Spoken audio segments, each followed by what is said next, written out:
Attention, cette vidéo contient du spoil de l'animé. Si vous n'êtes pas un joueur de l'animé, je vous conseille de ne pas regarder cette vidéo, si vous voulez pas vous faire spoiler. Lorsqu'une personne souffre d'anxiété sociale extrême, elle a du mal à communiquer avec les autres.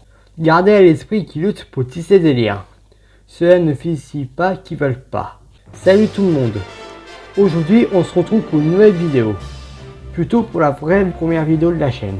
Et pour cette première vidéo, on va parler de Kumi Shoko, qui est une des personnages principaux de l'anime et du manga et Tadano et Najime, mais on parlera d'eux dans des vidéos qui leur seront dédiées. Avant de commencer cette vidéo, pense à lâcher ton like et à t'abonner à la chaîne et mets la cloche pour pas manquer les prochaines vidéos. Bref, revenons à mon mouton. Pour ceux qui ne découvrent cette vidéo, je vais vous expliquer le concept des kominages. Les kominages sont des vidéos où on va parler des passages de Komi-san, de son histoire, de sa personnalité, de ses goûts, etc.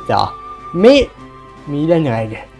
Et je vous rassure, pour ceux qui regardent que l'anime, il n'y aura aucun spoil du manga. Même s'il n'est pas encore sorti en France. Qu'est-ce que vous attendez pour le sortir en France? Merde! Mais je vais éviter de bien rester trop longtemps et commençons enfin cette vidéo.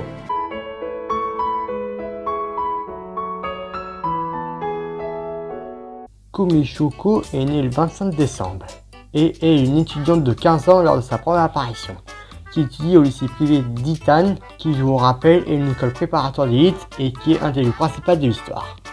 Shoko, elle a des cheveux longs violet foncé noirs qui tombent jusqu'au bas du dos, avec un corps mince et avec un visage incroyablement magnifique. Et on la voit souvent avec son uniforme scolaire, qui se compose d'une veste bleu marine, de chemise blanche, et avec un nœud papillon rayé rouge marine et du jupe rayé de la même couleur.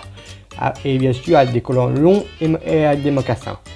Même si Shoko est considérée par toute sa classe comme la fille la plus bête du lycée, elle souffre d'une anxiété sociale extrême qui l'empêche de sortir le moindre mot et de parler aux autres.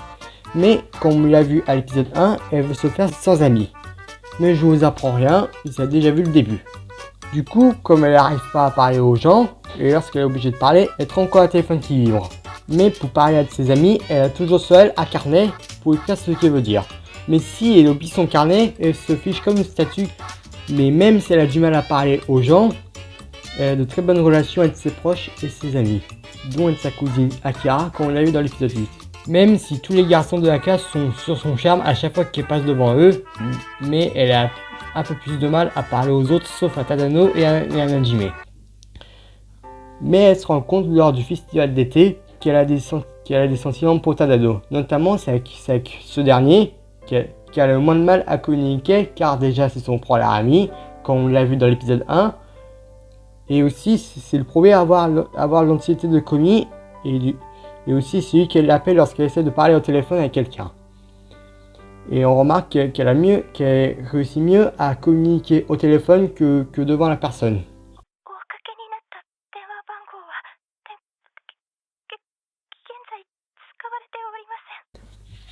Et justement, pour finir avec la relation de Komi, en plus de Tadano, il y a Najime, où contrairement à Tadano, elle a connu Najime lorsqu'ils étaient petits, mais Najime pensait que Komi ne voulait pas lui parler, et du coup, ils avaient une mauvaise relation à cause de ça. Mais lorsque Tadano veut que Najime aide cette dernière à se faire des amis, mais Najime refuse direct au début, mais après que Tadano lui explique l'anxiété de Komi à Najime, elle va comprendre que Najime est l'exact opposé d'elle. Où Shoko, elle arrive vraiment pas à parler aux gens, où on a bien vu être un peu comme un téléphone qui vibre lorsqu'elle doit parler. Bah Najime, c'est tout l'inverse. Parce qu'on l'a vu avec ses habits d'enfance. Mais on parlera de ça dans sa vidéo dédiée. Et j'allais oublier ses parents. Bah ses parents sont très différents. Déjà pour commencer, on a sa mère qui se considère qu'elle a 17 ans pour toujours. Et d'ailleurs on sait d'où vient la beauté de sa fille. Et tandis que son père, elle a de très bonnes relations père-fille, comme on l'a vu dans la saison 1. Même si ce dernier souffre lui aussi du même cas de Shoko, et on déduit que l'anxiété de sa fille, et a dû hériter ça de son père. Bon, on va terminer cette vidéo avec des infos vrables sur Komi.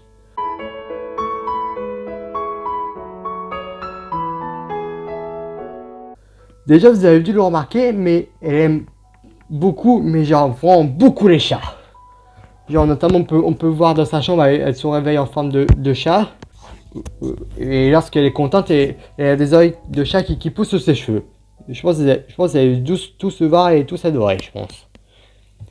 Mais aussi de base, dans le one shot de Kobe-san, qui est en gros pour vous expliquer genre un peu le préquel avant que la série commence.